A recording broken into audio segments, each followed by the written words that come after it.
విషపు వేడిమి. చూసావా, నీళ్లలోంచి వేడి పుట్టింది పార్వతి. పిల్లలందరూ ఏడుస్తున్నారు పాపం.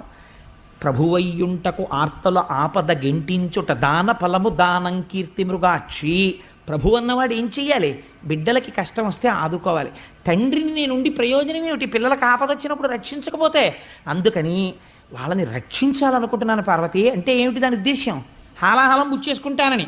అలా అంటే ఆవిడ ఏమైనా వద్దంటుందేమోనని ఇలా నరుక్కొస్తున్నాడు పిల్లల వైపు పెట్టి. ఆవిడెవరు?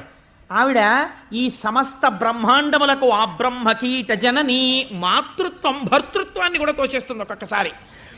పిల్లాడు యొక్క ఆర్తితో కూడినటువంటి ఏడుపు విందనుకోండి అమ్మ, వెంటనే గబగబా వెళ్ళిపోతుంది. అందుకే ఒక నానుడు ఉంటుంది, పెళ్ళైన కొత్తల్లో ఉన్న ప్రేమ పిల్లలు పుట్టాక లేదండి మా ఆవిడకంటుంటారు. పిల్లల మీదకి వెళ్ళిపోతుందంటే ఆ తల్లితనానికి ఉన్న గొప్పతనం అది.